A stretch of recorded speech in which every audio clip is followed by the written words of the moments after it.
तुमको लगे कि मेरे जीवन में बहुत बीमारियों ने मुझे घेर रखा है, कोई किडनी, कोई लीवर, कोई बहुत शरीर में कष्ट, कोई रोग बीमारी, या कहीं तुमको ऐसा लग रहा है कि मेरा गर्भ 20 साल हो गए, 22 साल हो गए, संतान नहीं, तब भी इस प्रयोग को जरूर करिएगा।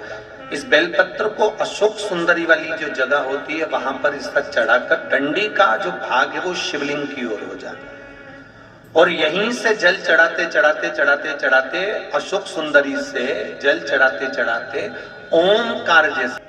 अगर आपके घर में ऐसी कोई बीमारी है, बहुत दिनों से चल रही है, जैसे किडनी हो गई, लीवर हो गया, हार्ट अटैक हो गया, बीपी, शुगर, किसी न किसी प्रकार की बीमारी चल रही है और आप उससे बहुत ज़्यादा परेशान हो गए हो और उससे छुटकारा नहीं मिल रहा है, और इसी के साथ अगर आपकी ऐसी कोई मनोकामना है जो बहुत दिनों से पूर्ण नहीं हो रही है, और अगर आपके घर में संतान का सुख नहीं है, 2 साल हो गए, 5 साल हो गए, 10 साल हो गए, तो ऐसी परिस्थिति में, ऐसी सिचुएशन में आपको एक उपाय करना है। ओमकार जब हम अशोक सुंदरी से चालू करेंगे तो वो जल पहले गणेश जी के पास जाएगा, फिर वापिस अशोक सुंदरी के पास आएगा, अशोक सुंदरी से कार्तिकेय के पास जाएगा, कार्तिकेय से महादेव के पास जाएगा।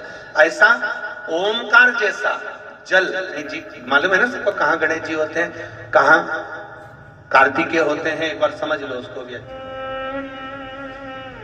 ये नीचे का गोल भाग, ये जल जाने का स्थान, ये शिवलिंग, बीच में जो मोटी सी लाइन होती है वो अशोक सुंदरी का स्थान है।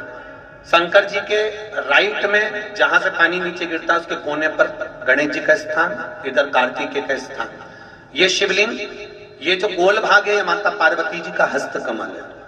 ऊपर से जो बूंद बूंद जल कलश में से गिरता है वो शंकर भगवान की 5 लड़कियां, जया, विषहरा, शामरीवारी, दौतली और देव, ये शिव जी की 5 लड़कियां ऊपर से जल की बूंद गिराती हैं। हम जब भी अगर इस कार्य को कर रहे हैं तो बेलपत्री जो चढ़ा रहे हैं वो अशोक सुंदरी वाली जगह पर बीच में चढ़ा दिया, डंडी का मुंह के दर, जल चढ़ाना यहीं से चालू करा, यहाँ से गणेश जी पर गया, गणेश जी से अशोक सुंदरी पर आया, अशोक सुंदरी से कार्तिकेय पर आया, कार्तिकेय से देवादिदेव महादेव पर आया। ये ओम बिंदु जल है, इसको हरिओम जल भी कहते हैं। उपाय क्या है? तो आपको लेना है एक जल का लोटा और एक बेलपत्र। इसको लेकर आपको पहुंचना है शिव के मंदिर।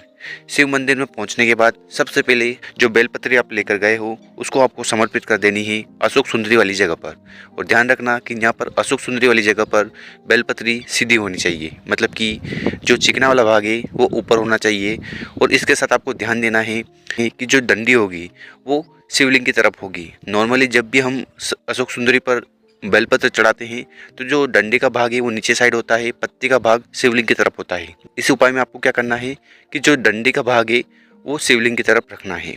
और जब आप बेलपत्र समर्पित कर दें उसके बाद आपको क्या करना है कि जल को समर्पित करना है। और जल को समर्पित करते समय आपको ध्यान रखना है कि आपको ओम बिंदु जैसे जल चढ़ाना है, ओम बिंदु जैसे जल को चढ़ाना है। वो कैसे चढ़ाते हैं? तो आपको एक जल का लोटा लेना है और एक धारा में जितने भी भगवान शिवलिंग पर उपस्थित है उनके ऊपर जल को समर्पित करना है। तो सबसे पहले आप जल को समर्पित करना चालू करेंगे गणेश जी से, फिर उसके बाद आपको करना है माता अशोक सुंदरी पर, उसके बाद कार्तिकेय जी पर और उसके बाद शिवलिंग पर। मतलब कि जब आप जल समर्पित कर रहे होंगे एक धारा में तो वो ओम का बिंदु बनेगा, मतलब कि आपको ओम जैसे जल को समर्पित करना है। तो यहाँ पर हमें जल को कैसे समर्पित करना है आपको समझ में आ गई होगी। तो यहाँ पर आप देख लीजिए कि शिवलिंग पर किस भगवान का स्थान कहाँ पर है।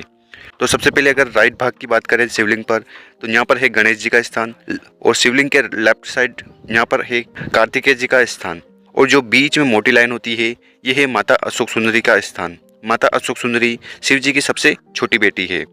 और इसके बाद शिवलिंग के चारों ओर जो ऊपरा हुआ हिस्सा है ये है माता पार्वती जी का स्थान। और इसके बाद जो ऊपर से जल गिरता है ये स्थान है जया, विषहरा, शामरीवारी, दौतली और देव। तो ये शिव जी की 5 बेटियों का स्थान है। तो यहाँ पर हमें जब जल चढ़ाना है तो ओम बिंदु का स्मरण कर कर जल को समर्पित करना है और अपनी जो मनोकामना, जो समस्या चल रही है वो महादेव को बता देनी है। ये उपाय इतना कारगर है कि इस उपाय को करते ही आपके जीवन में जितना भी दुख चल रहा है, तकलीफ चल रही है, समस्या चल रही है, उसमें तुरंत आपको फल प्राप्त होगा। तो इस उपाय को आप किसी भी दिन कर सकते हो। तो इस वीडियो में हमने कोशिश तो करी है उपाय बहुत अच्छे से समझाने की। अगर आपको वीडियो अच्छी लगी हो तो इसको लाइक कर दें, चैनल पर पहली बार आए हो तो सब्सक्राइब जरूर कर दें। ओम नमः शिवाय, जय श्री महाकाल।